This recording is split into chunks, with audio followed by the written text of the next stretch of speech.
and I think people are becoming much more adept at spotting that manipulation. Right. Uh, Right. you look at a brand, we're like Chick-fil-A. Right.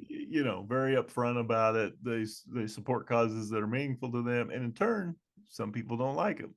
Yeah. But apparently, there's enough people who do like it that it is a sustainable business model as well as a purpose-driven organization.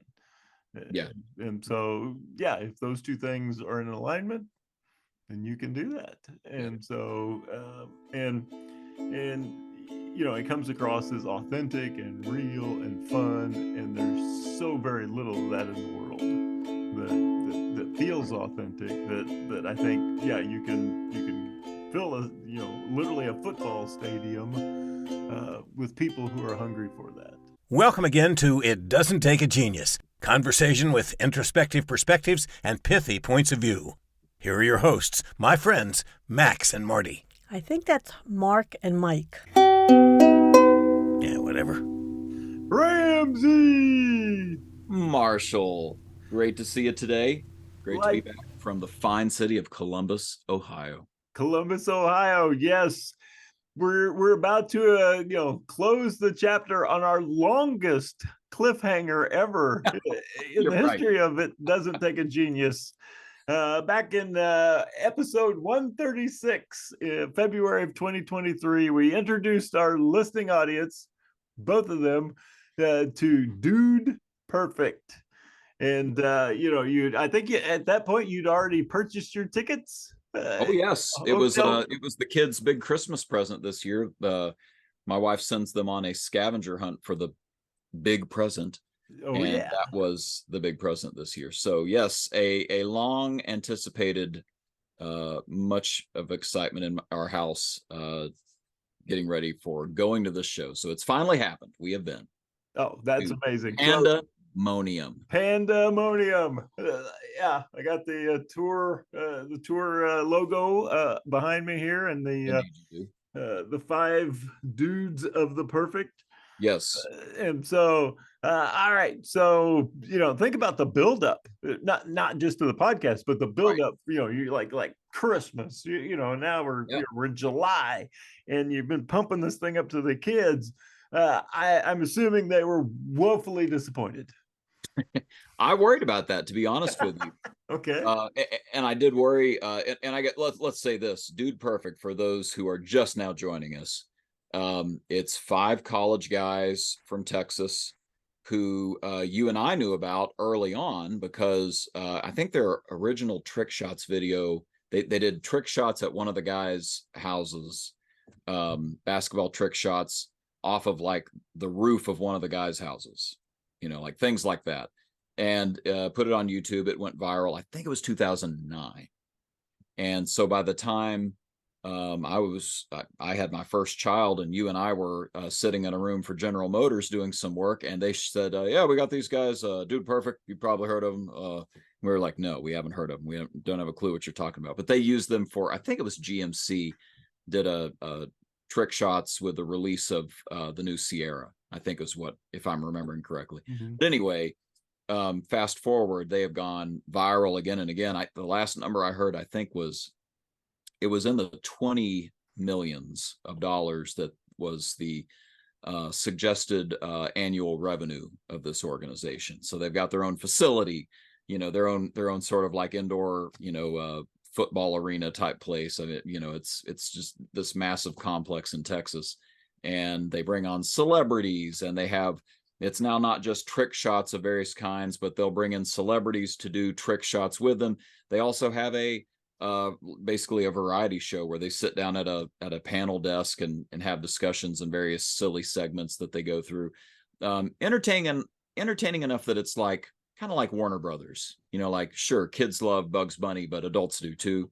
So the parents don't mind it a bit because they're pretty good dudes. So that has now for 3 years running apparently been a tour, and we got to be a part of. This year it was called Panda-monium because they use a panda mascot to be in their videos. So Yes, and I heard the Panda had exceptionally defined dancing skills. He was an amazing break dancer. You Yes, are 100% correct. breakdancing panda, which you don't see a lot of at the zoo.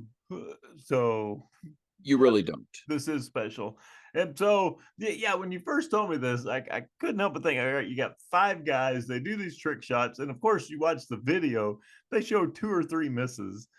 And then they show the shot going in, and then this Right. insane level of enthusiastic Oh, celebration. yes, So yes. like the 5 over the top guys just celebrating each other's victories. And I thought, how in the world would you bring that to a live audience? Watch Right. us shoot this basket 870 times Yep. and make Yep. it once. Well, so The I think attention there's a span couple of children. there's a couple answers to that. I will say the one, not really a downside, but it's hard to translate the audio because there's enough of an echo and the chemistry in the room where they might talk over each other just a little bit, so you do lose that. But it's a huge set, lots of props, lots of stuff going on, lots of camera work, and they did some trick shots, but they also did some competitions, and so they kept the energy up by having a competition where I think it was basically once a quarter in the show they would have a competition and eliminate another player from being the champion of the night, and there are 5 guys, so by the time you get to that 4th one, you're down to 2 guys and one of them's the winner for the night. But interspersed in the midst of all that were their variety shows. So they, for mega fans who are interested, they did a top 10 list around chips, best chips, like potato chips. They did a get crafty around making the best sundae, because you have to get crafty, and they've done some cool stuff on their TV show about that. They did a cool not cool where everybody gets a vote, and this was the interesting one because they said at the beginning of the show in the many slides where they were marketing things to us and letting us know, here's a QR code so that you can go download pictures of tonight's show for a price. And here's our merchandise that you can buy. We have adult sizes too. They definitely were making money, but one of the things that they did was say, download this free app, and the app would allow you to vote on the cool or not cool items. So everybody got a vote on, was it cool or not cool? And each guy brings a show and tell item. One of the guys, guess what his show and tell item was? It was the app. He said, this app is so cool. And what's great is that not self-promoting at all.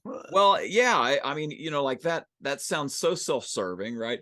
And then he said, by the way, here's why I'm calling this a cool. Parents keep asking us, how can I not have a video that's not suited for my children to roll and play after a Dude Perfect video that is suited for my children? And he got a round of applause. Like the parents were like, yes, finally. So he's literally telling them, I've got this barrel. If you fish would like to jump in it, I could shoot you. And people were like, yes, get in the barrel, son. Come on. So, and he did tell us the app is going to have some exclusive videos. There's one on there now that shows their Panda-monium Tour bus. And, so, yeah, people were all in and did such things. So they packed I guess what I'm really saying is that they did the fun events that were the contests, and there was, dramatic build through the night for the contest. But really what it was about was all the, getting to see live all the things you got to see on the YouTube shows in person. And I can promise you, to answer your original question, my kids were very, very, very closely paying attention. I mean, to the point that, boo, when they didn't like the chip selection, which, some of them were sort of staged to be awful chips. Really getting into it, cheering when their favorite Dude Perfect guy won, which is what happened. Yeah, it was like, it was a good, well-run, event. It was a tour worth doing. It was worth the big Christmas present expense. I would say I would say they were on brand the whole night. You know, it lived up to what I thought Dude Perfect was about based on the YouTube videos. Oh, that's amazing. Yeah, Yeah. because the YouTube videos, you got these little short segments, and to carry, how long was the show? 2 hours?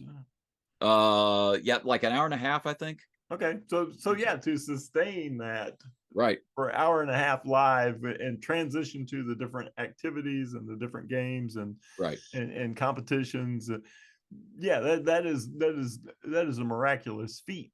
And I have the sense that there was, the energy started high and just kept getting higher. That is correct. There were a couple places where it was, you know, sort of like in a movie, you know, you get to a tension point and then there's a, you know, a dramatic tension pause where so everybody can catch their breath. But yeah, I mean, from the get-go, they had DJ McHale. I think it's DJ McHale V, who was yeah, he played some Daft Punk, played some The Weeknd, and got the crowd all excited. You know, they had a jumbotron going so that you could see people dancing, and you know, obviously some parents not dancing who got called out. You know, in the, you know, come on, Dad, where are you going to dance? Uh, we had an usher down from us who was so into it he was dancing. I've kind of wondered, like, if I can find out, like, is there a known Ohio State University usher who is known as the dancer? You know, like, is that a Right. thing? I don't know, but he was into it that night, I can tell you this much. And you know, they've got a cruise now that they talked about. I mean, so they're definitely giving you lots of options to get excited about, you know, what they're doing. I love the 80s motif. You can see it in the logo behind you. And I'm, you know, for those who are just listening to us, the YouTube video is going to have some photos that we'll make use of. But yeah, that's sort of an 80s video game motif that you know, probably hit a lot of the parents in the feels. You know, I mean, like, they know what they're doing. They really know what they're doing, and they did keep attention the whole night, parents and kids. Oh, that's amazing. Yeah, the photos you showed me, it looked to me like it was this threefold combination of the Wiggles, professional wrestling, and Taylor Yes. Swift. And Taylor Swift, yeah. Yeah, that had some wholesome messages and some, you know, some stuff where, you know, we want to be good people and, you know, treat yourself with respect kind of thing.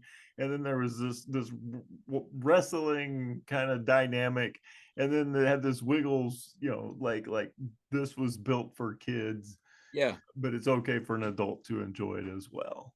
Well, to that point, my wife, we found the cutout of Ned Forrester, the Golden Boy, who is one of the you know, the guys use their real names on the show, but there's a segment where they it's called Wheel Unfortunate, where they spin a wheel, and, you know, if it, you know, whoever loses that week has to spin the wheel and lose at this game show, because whatever you pick on Wheel Unfortunate, wherever the wheel stops, it's going to be bad. You know, spend an entire night sleeping in a suit of armor, you know, like just dumb stuff, you know, be sprayed by a skunk, you know, it just gets ridiculous.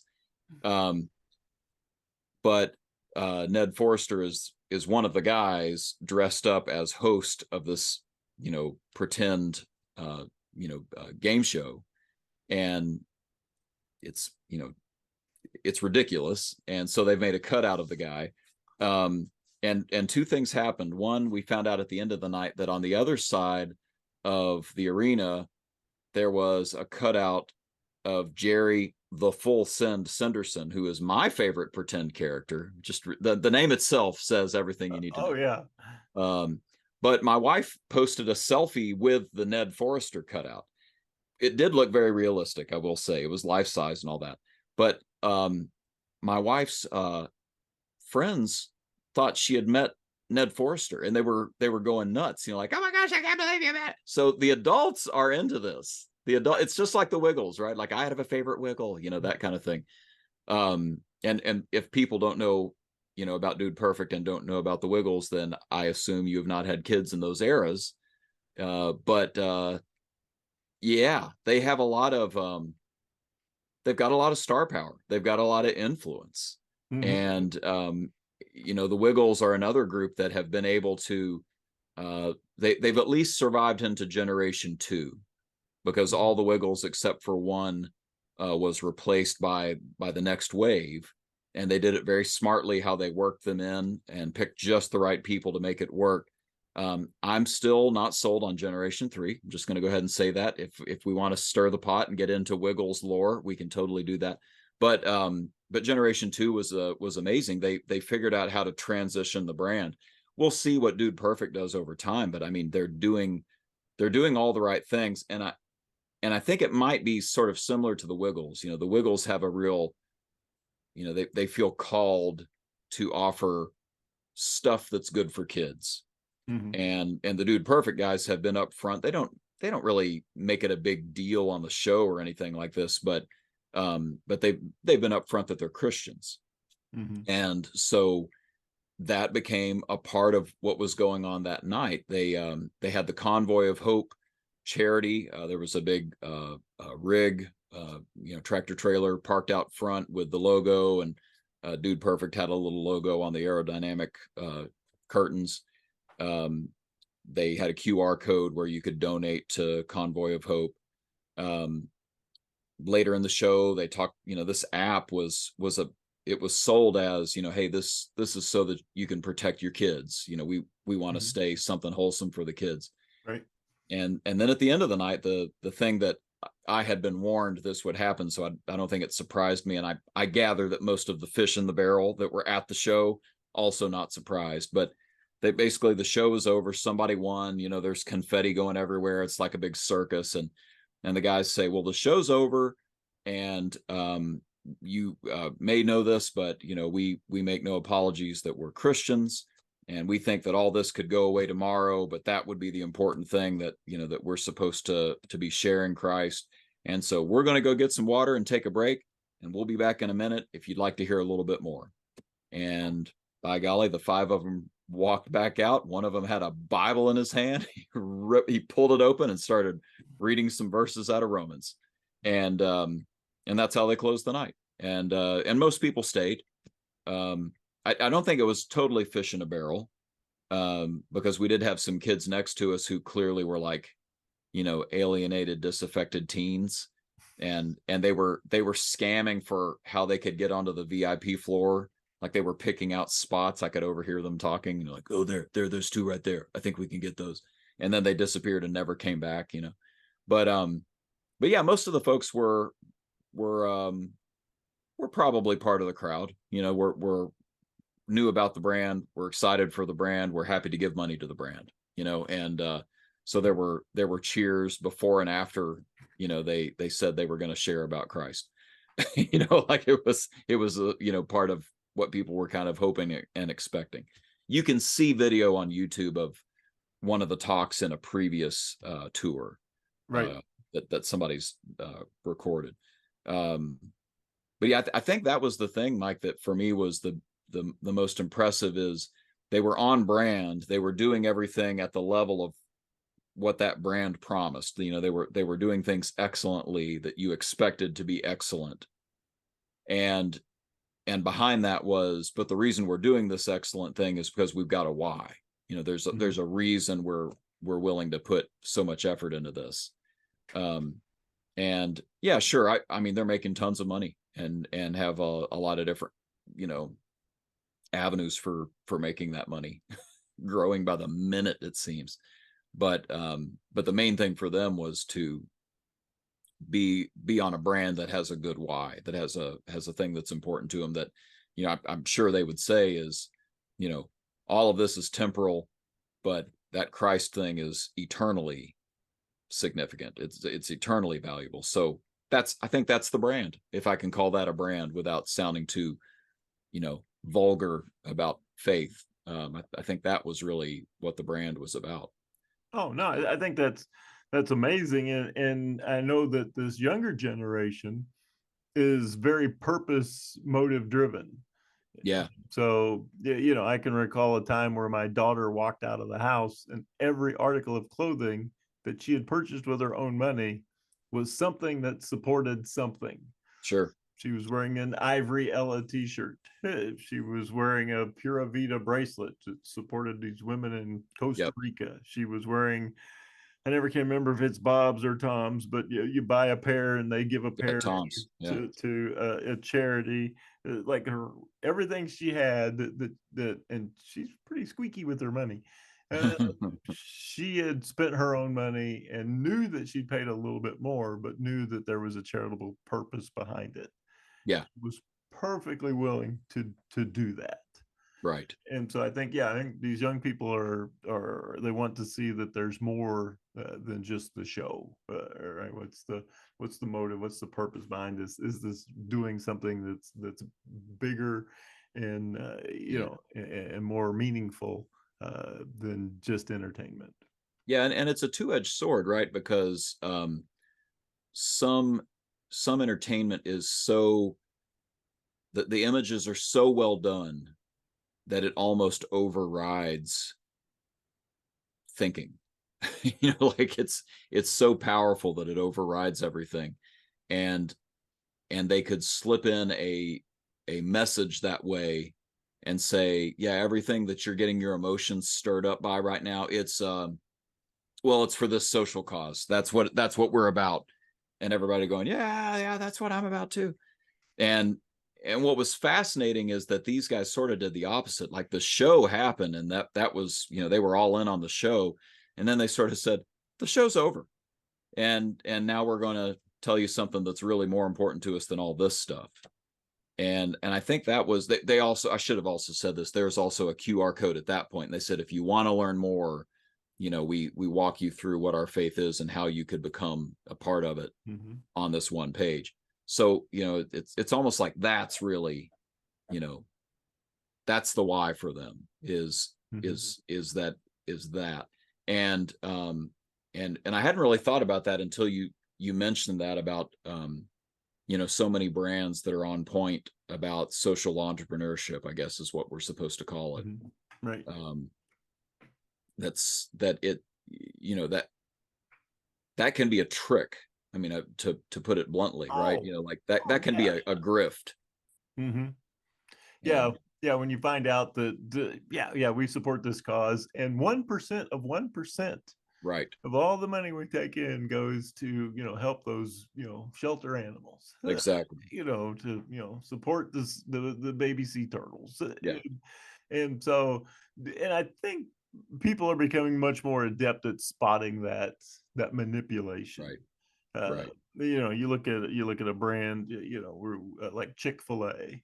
Right. Very upfront about it. They support causes that are meaningful to them, and in turn, some people don't like them. Yeah. But apparently, there's enough people who do like it that it is a sustainable business model as well as a purpose-driven organization. Yeah. And so, if those two things are in alignment, then you can do that. And so, it comes across as authentic and real and fun, and there's so very little of that in the world that feels authentic, that I think you can fill a literally a football stadium with people who are hungry for that. So you mentioned authenticity, and I should also say that they did some quizzes that we could vote on. They showed one of their classic tricks on the monitor, and then they said, how many tries do you think it took? And some of the numbers were really big, and some of those big numbers were the right answer. So they even made a point of saying, it's not like we sit down and we're all these stud superstars, although they're very athletic and very good, and play some of the games they play are with sports celebrities who come on and they give them a run for their money in whatever ridiculous game they're playing sometimes. But the fact that they would say, we didn't get that right the first time, right? Like that this is staged. Just the fact that they say that is, I think, is part of the secret sauce. They are being authentic. Oh yeah. They show the misses, they show the bloopers, right? And you go, okay, these are just real dudes. Yep. And so no, I think that's cool. Also looking at how their tentacles of merchandising. Yeah. You got the YouTube channel, and then you've got the live show, and then you got the cruise and the app and the merchandise. Yep. And that's just the stuff I know about. I'm sure there's more. So, Oh, more coming. The guy that had the app as the cool item, he said, I have two others. And it was his wife had written a book that was a Dude Perfect bedtime book. He showed it, and then he gave it to a kid who was there that night. And what was the other thing that was? Oh, there's a board game coming to, I think, Walmart is what they said. Walmart or Target, one or the other. Board game. Yeah. Dude Perfect board game. Sure. Why not? Well, and it's also interesting to know that they've reached this level of fame without the traditional media sources. There hasn't been a full-length feature film. They haven't had a TV series, no big, number one radio hit. So yeah, you're starting to see the power of the social media, the YouTube, the influencer channels and things like that. It's you don't have to be in one of those big three categories in order to make an incredible living and reach a lot of people. You are so right. They did have a TV show, and I can't remember if it was a Netflix thing or Amazon Prime, but it was like it was a live show. I may be making this up. Like maybe it was a live show during the Super Bowl on halftime, or maybe there was a regular TV series too that I think was like Monday Night Football. Maybe I've got those mixed up in my mind, but like that wasn't the break. Like they did that and it kind of worked and it kind of didn't. That wasn't the break. Like they were already big. They didn't need that. That's right. Stunning, right? I mean, like that's the opposite of the way we were, taught this all worked growing up. Oh yeah. Yeah. If you weren't on TV, you didn't exist. Right. It's that simple. Yeah. So now that's not the case. Yeah. So there's a lot of probably applications here for folks, and the applications don't have to be how to go viral. You know what I mean? Like these folks have had success, but they've had success because they have stayed with their brand. They know their why. They are willing to try a lot of different options and bring in not just revenue streams, but just trying different things and seeing what works. And people are eating it up. Oh, They're just eating it up. Yeah. It makes you curious. Like you said, how will it evolve? How will it be sustainable? What's next for the dudes? At some point they'll start, having arthritis issues and so on, and then we'll see, right? Like, what does this brand become when we get to that point? Because these five guys, my understanding is the twins, they're two of the guys are twins, that they had to basically say, you know what if we just went all in? Let's all quit our jobs. Let's give it a run. Let's just give it a good chance and see if we can build this thing. And they were so right. Mm-hmm. But yeah, I do think that that going forward, it's staying true to the brand that makes the thing work. And so if they can figure out a way to keep doing that, it's kind of like we've talked about the service profit chain before. Loyal advocates for your business. That's the guaranteed path to success in terms of a business. You get not just more revenue, but more profit if you have loyal advocates.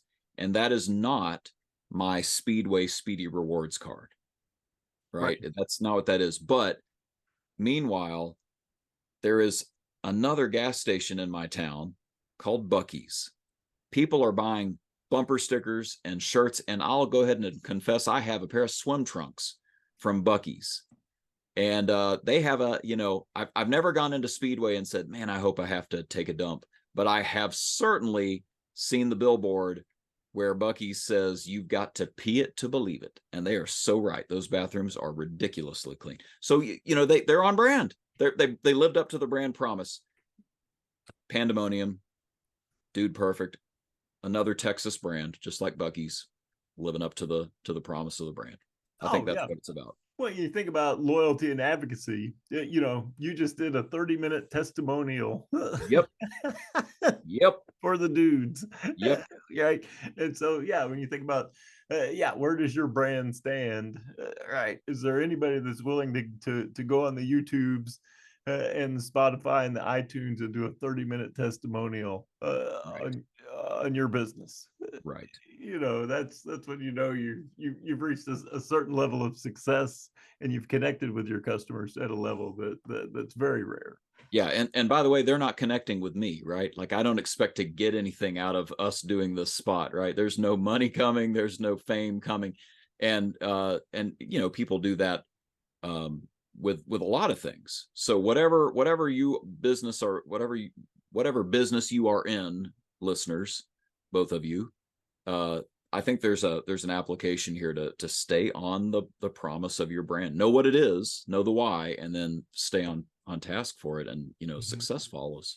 So Yep. And knowing that, you'll have a few detractors. Yeah. But that if your audience speaks, if you're speaking to a large enough audience that believes what you believe and wants what it is that you offer, right. you will be wildly successful. That's right. Even if it's a niche, it's a good niche. Oh yeah. Yeah. At this point, they're all niches. That's right. That's right.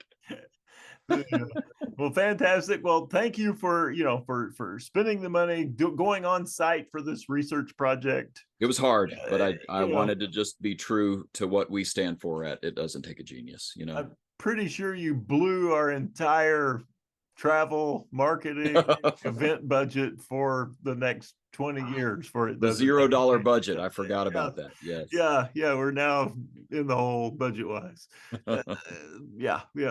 We'll make it up in volume. Right. That'll be our key.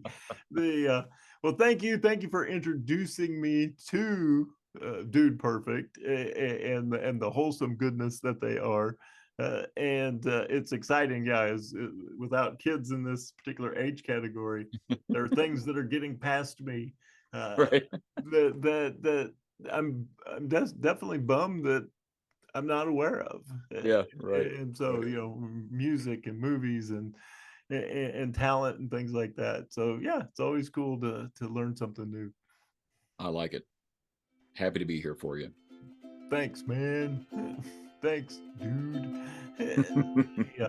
All right, our dude, Mr. Wolf, is gonna take us away, and then our dude, Mr. Ramsey, he's gonna slay a ukulele solo.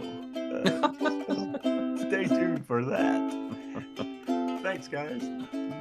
And that's a wrap. It Doesn't Take a Genius, the blog dedicated to reducing the irreducible. Next time, prime numbers. What makes them so special? Join us then, and thanks for listening. That's good enough.